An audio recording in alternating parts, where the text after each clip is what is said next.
Hello and welcome back to the Store Central Postgame Show. This is Aman Kidwai, joined by Graham Chamberlain. We have some good news, folks. UConn won by a lot. The Huskies jumped out to a 17-0 lead on their way to a 51-10 final score against FAU at the Rent.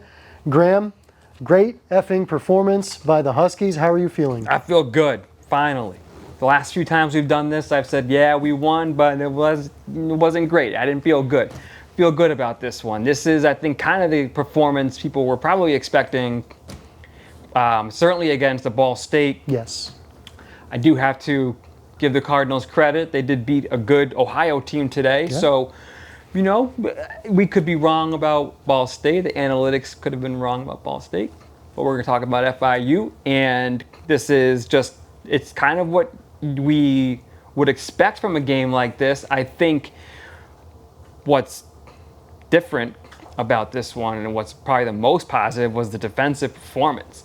You know, I mean, I think about their quarterback, Keon Jenkins, 2 years ago and what he was able to do to this defense as a true freshman, and he was able to do none of that today. I mean, I thought the secondary played well.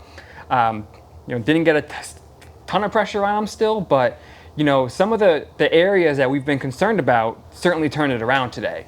So you're never going to complain about a 41-point win. You're heading into a bye week and then traveling to BC.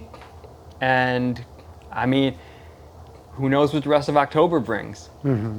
Yeah, I mean, like you said, would have been awesome to see something like this against Ball State or even at Buffalo. Like you mentioned, Buffalo had their backup QB. I think Ball State, Buffalo, FIU are all kind of similarly rated teams. So it's just interesting that UConn did this. Better late than never is, I guess, what we'll go with here. Because, yeah, I think FIU is solid. As good or maybe better than Ball State or Buffalo. But just UConn's defense was swarming. It was everywhere. The turnovers were really helpful early in the early going. And you just saw really crisp execution from the offense led by Joe Fagnano. He had an amazing day, 22 for 28, 355 yards, 4 touchdowns. I just thought they were finding first downs when they needed them. They were getting points off of turnovers. What did you see from the offense today that you liked? Joe was fantastic. You know, this was just a much different offense right from the beginning. A lot of rollouts with him, and he just had I thought he had really crisp, accurate passes. You know, there were a few passes in the first half that really stood out to me, and they weren't necessarily the best, but I'm thinking like a catch by Skylar Bell, and there was another catch by, I think, Chris Parker, but I'm not positive.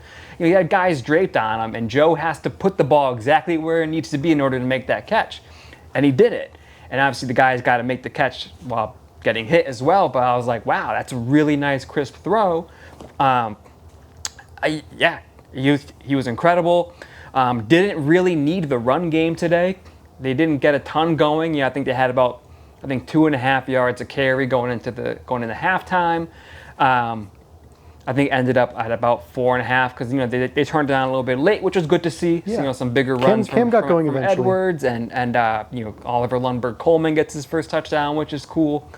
It was nice that they didn't need the run game though, because the passing game was doing everything that it needed to do, and I thought it was good play calling by O.C. Samus to roll with that and not try to reinvent the wheel or do anything different. It's like, hey, this is working. Let's just keep doing it, keep attacking. It absolutely worked. And, now you have a little bit of time to recuperate, get the bye week, work on some of those fundamentals, get guys some rest, especially some of the guys. You got to think someone like Cam Edwards is like, yes. I'm sure he's feeling it, after getting hit so much these past few games. It'll be nice for him to get a little bit of a rest. Same with Skylar, and I'm sure same with Joe. So you just can't say enough good about what they did on offense today. It was probably the most complete offensive performance I've seen in, I don't know. Yeah, it's been a really long time. Absolutely. I mean, even the games last year, the blowout wins, it was kind of based on just dominant rushing performances, a little bit of turnover stuff, and just kind of and opponents that were pretty bad, or not having their best day, or it was Merrimack, right? Right. And so I think especially for Fagnano, when we talk about his numbers and when he has had big days, Right. they have come against those types of teams. He had 355, I think was the ending number. He had 346 against Delaware, but this felt way, way different than that game, Absolutely. right? So I think, just a much better performance. Yeah, and you talk about, some individual passes that were just so great. The way, like you mentioned, he hung in there, found an open guy, gets the dart over to him. The 45-yard completion to John Nider to set up the second touchdown, which was the Cam Edwards rushing touchdown. He was under a little bit of pressure. He saw the window but lost it. Then he maneuvered to find it again, and he got that deep ball out there. Accurate to Nider down the field. Loved that. We got 3 receptions for 68 yards from Nider. We had big day from Raymelo Murphy, 3 for 78 in the touchdown. Which was nice because he had no targets or catches last week. No targets against Buffalo. He gets a 61-yard touchdown towards the end of the first half there. Again, Fagnano drops back, finds a wide open Murphy.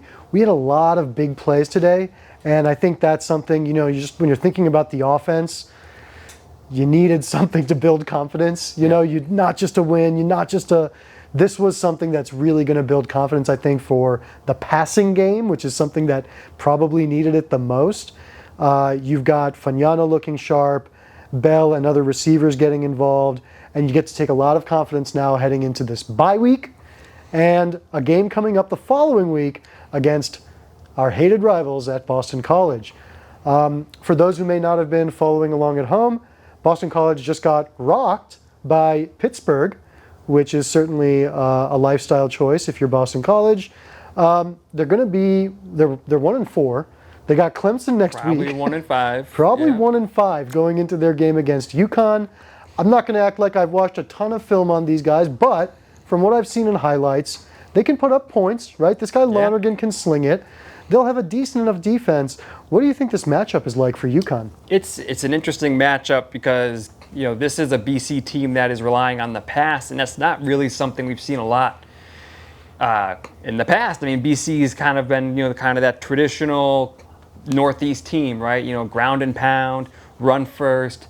This is a pass first team, and I think today, at one point I was checking, in the fourth quarter, they were at like less than a yard per carry against Pitt, and their quarterback was benched, and nothing was working today for BC. I think it'd be a really interesting experiment in the psyche of BC. I could certainly see.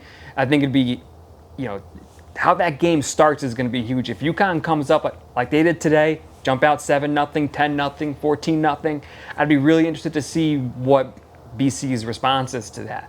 But again, this is an ACC team. This is a team that has a really solid passing game. Obviously, it didn't happen today, but it's good to see the UConn secondary play as well as they did today going into BC because they're going to need to be bringing their A game, and probably honestly better than that if they have it in them. Yeah, you'd like to see a better performance certainly than the last time UConn visited Boston College. And I mean, in terms of psyche, let's even think about their fan base. It's probably not going to be a very robust crowd over there in outer Boston at Alumni Stadium. So I think there's a good chance we might see a pretty sizable UConn contingent, and with a chance to make an upset, who knows? I hope people make the drive. It's a short trip. Beautiful campus, easy to go up there, take the T from Riverside. Let's not get carried away. It's still nice. I mean, Syracuse is nice too. It's an awful tailgate scene. The tailgate scene is not good, for sure. However, easy trip. I drive in, if it's me coming from Connecticut, I drive into Newton, take the T, get right up on the Chestnut Hill exit, stop, and right up the hill. You're right there. It's an easy trip. We'll see what time the game is. They should announce it on Monday when they do the 12-day windows. I'd imagine it'd be a nooner. Yeah. Maybe a 3:30 maybe 1.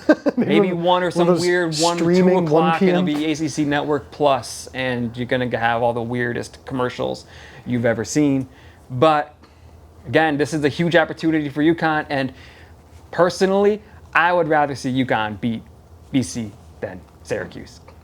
Yeah, I mean, personal opinion. Just think about the rest of this season. There's only so many games left, right? You want to talk about what are your highlights? What's the game that you want? It's this one, right? Yep. Duke might be slightly better. It might be more of a marquee win, but you want to win this BC game, or maybe Syracuse would have been a nice one to have. It would have. Can't have it. So the Huskies are off next week. They'll be at Boston College the following week. They'll be at Rice after that. And then the following week, Graham, we have our next home game, November 1st against UAB. That is when we will be back at the Rent and have our next show. Thank you all for watching.